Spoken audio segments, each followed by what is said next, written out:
আলোচনা, সমালোচনা, গবেষণার নামে মুক্তিযুদ্ধের গৌরবকে খাটো করা যাবে না। অতীত ভুলে গেলে চলবে না।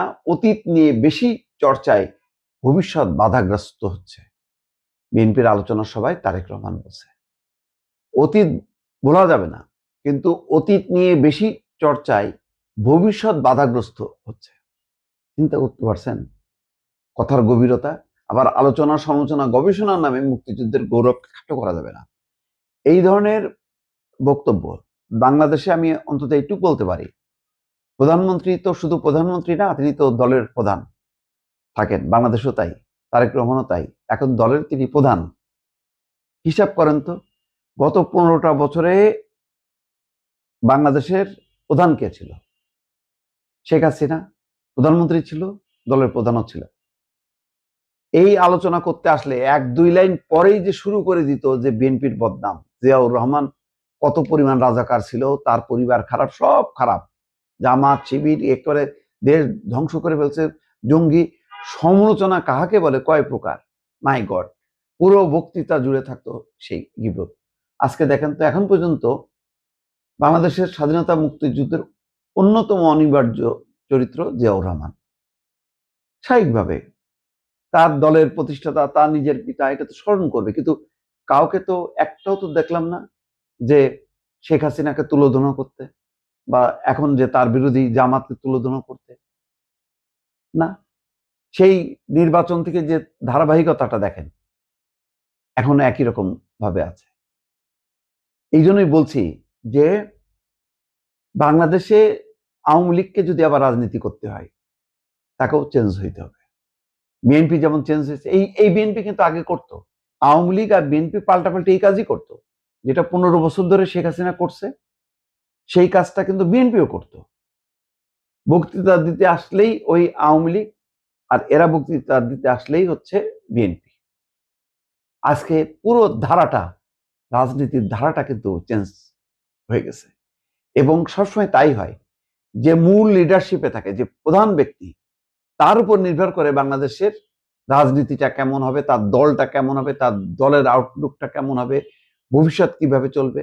আজকে ভবিষ্যৎ কিভাবে চলবে, আজকে মানে বাদ দেন না, নির্বাচনের আগে বুঝলাম, কিন্তু এখন তো ওনার কোনো সমস্যা হয়তো। আজকে যে স্বাধীনতা দিবসের আলোচনায়, আজকে যদি পুরো আলোচনায় যদি আওয়ামী লীগের নিন্দা করতো, জামাতের নিন্দা করতো, কেউ বাধা দিত? বাধা তো দিত না, এটা তো অধিকার, কিন্তু দেয়নি কেন? প্রশ্নটা হচ্ছে এখানেই। এই জন্য বলি যে নির্বাচনের আগেই কিন্তু তার বক্তৃতার ধরন দেখে আমি বারবার বলছি যে পুরো পলিটিক্সটা কিন্তু চেঞ্জ হয়ে গেছে। এবং হয়তো তখন কেউ মনে করছে না, এটা তো নির্বাচনের জন্য একটু ভালো মানুষ সাজতেছে, ওই নির্বাচনের পর যা তাই। কই, এখনো তো তিনি যা বলতেছেন আকারে ইঙ্গিতে বোঝাচ্ছে যে কাউকে খাটো করা উচিত না। আলোচনা, সমালোচনা, গবেষণার নামে কাউকে খাটো করার দরকার নেই, উচিত না। আওয়ামী লীগকেও না, বিএনপিকেও না। আবার তিনি ঠিকই মুক্তিযুদ্ধে, স্বাধীনতা সংগ্রামে, যুদ্ধে জিয়াউর রহমানের অবদানকেও স্বীকার করছে। তারপরে যে খাটো করা যাবে না, অতীত ভুলে গেলে চলবে না, অতীত নিয়ে বেশি চর্চায় ভবিষ্যৎ বাধাগ্রস্ত হচ্ছে।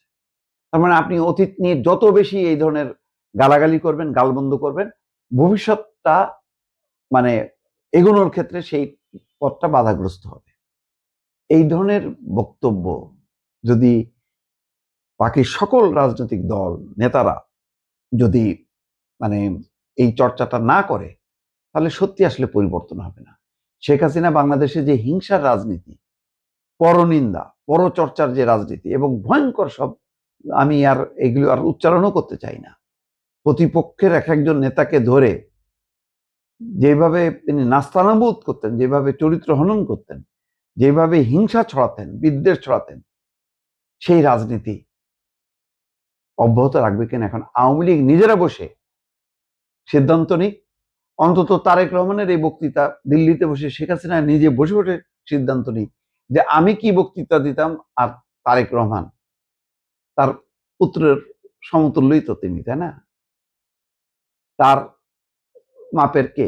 বেগম খালেদা জিয়া, তার সন্তান মানে বেগম জিয়ার সন্তান, মানে তার নিজেরও সন্তানের বয়সী, সন্তান সমতুল্য একজন কি বক্তব্য রাখছে তিনি বিশ্লেষণ করে সিদ্ধান্ত নেই যে তার অ্যাটিটিউডটা ঠিক ছিল নাকি তারেক রহমানের অ্যাটিটিউড এখন ঠিক আছে, কোনটা সঠিক কোনটা বেঠিক আত্ম উপলব্ধি করুক, আসলে কিছু বলার নেই।